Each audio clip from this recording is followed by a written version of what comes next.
Breaking news చూస్తున్నాం. తెలంగాణ ప్రభుత్వ data hack అయింది. ప్రభుత్వంలో వివిధ విభాగాల్లో డేటా హ్యాక్ అయింది. అయితే ప్రభుత్వ డేటాను డార్క్ వెబ్సైట్లలో అమ్మకానికి పెట్టారు సైబర్ కేటుగాలు. ఆరోగ్యశ్రీ, ధరణి, మీ సేవ, జీహెచ్ఎంసీకి చెందిన డేటా హ్యాక్ అయింది. 22 విభాగాలకు చెందిన డేటా డార్క్ వెబ్సైట్ లో ప్రత్యక్షమైంది.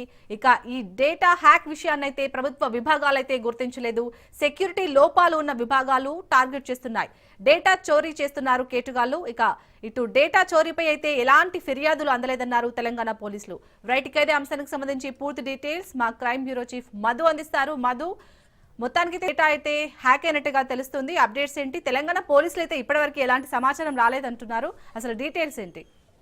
బేసిక్గా సైబర్ నేరగాళ్ళు ఎవరైతే ఉంటారో వాళ్ళందరూ కూడా ప్రభుత్వానికి సంబంధించినటువంటి డేటా ఏదైతే ఉంటుందో ఆ డేటాను దొంగలించినటువంటి డేటా మొత్తాన్ని కూడా డార్క్ వెబ్సైట్లో పెట్టి పలానా అమౌంట్ కడితే మీరు ఈ మొత్తం డీటెయిల్స్ అంతటిని కూడా మీకు ఇస్తామంటూ కూడా చెప్పడం జరుగుతుంది. సో అదేవిధంగా కూడా తెలంగాణ గవర్నమెంట్కి సంబంధించినటువంటి 22 ముఖ్యమైనటువంటి శాఖలు ఏవైతే ఉన్నాయో వాటికి సంబంధించినటువంటి డేటానంతటిని కూడా సైబర్ కేటుగాళ్ళు దొంగిలించినట్టుగా సమాచారం అందుతుంది. అలా దొంగిలించినటువంటి మొత్తం డేటా ఏదైతే ఉందో దాన్ని మొత్తం కేటుగాళ్ళందరూ కూడా డార్క్ వెబ్సైట్లో పెట్టి దాన్ని అమ్మకానికి పెట్టినట్టుగా అయితే ఇన్ఫర్మేషన్. సో ఈ నేపథ్యంలోనే మొత్తం డీటెయిల్స్ అన్నింటినీ అయితే పోలీసులు రాబడుతున్నారు. కానీ ఎక్కడా కూడా అఫీషియల్గా కూడా తెలంగాణ పోలీసులు అయితే మాకు ఎటువంటి ఫిర్యాదు ఇప్పటి వరకు కూడా అందలేదు, ఖచ్చితంగా ఫిర్యాదు అందితే మాత్రమే చర్యలు తీసుకుంటాము అని అయితే అధికారులు చెప్తున్నారు. ఇదంతా కూడా ఒకవైపు అయితే అసలు ఏంటి సైబర్ కేటుగాళ్ళు ఎవరైతే ఉంటారో ఈ సైబర్ నేరగాళ్ళు చేసేటటువంటి ప్లాన్ ఆఫ్ యాక్షన్ ఒకటే.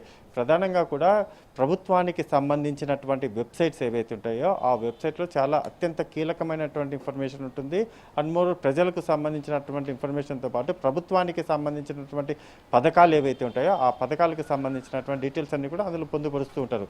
వాటిని కనుక దొంగలిస్తే అందులో కావాల్సినటువంటి ఇన్ఫర్మేషన్ అంతా కూడా ఉంటుంది. కాబట్టి మెయిన్గా నిధులకు సంబంధించి కావచ్చు, ప్రభుత్వానికి సంబంధించినటువంటి ఇన్ఫర్మేషన్ కావచ్చు, ప్రజలకు సంబంధించినటువంటి వ్యక్తిగత సమాచారం కావచ్చు, ఇవన్నీ కూడా అందులో ఇన్పుట్ అయి ఉంటాయి. కాబట్టి ఆ ఉన్నటువంటి ఇన్బిల్ అయినటువంటి ఇన్ఫర్మేషన్ ఏదైతే ఉందో దాన్ని ప్రైవేట్ వ్యక్తులు అంటే ఒక సైబర్ నేరగాళ్ళు మరొక కొంతమంది సైబర్ నేరగాళ్ళు ఎవరైతే ఉంటారో వాళ్ళకి ఇలా అమ్మకాలకు పెడుతూ ఉంటారు. అలా పెట్టినటువంటి వాటిలోనే ప్రస్తుతం తెలంగాణకు సంబంధించినటువంటి 22 శాఖలు ఏవైతాయో వాటి ఉన్నట్టుగా అయితే గుర్తించారు. ఏదైతే సెక్యూరిటీ ప్రధానంగా కూడా సెక్యూరిటీ రీజన్స్ ఏవైతే ఉన్నాయో అవి ఈజీగా కూడా వాటిని టార్గెట్ చేసి వాటిని ఎలాగైనా సరే డీకోడ్ చేసే విధానం ఏదైతే ఉంటుందో అటువంటి వాటిని టార్గెట్గా చేసుకున్నట్టుగా తెలుస్తుంది.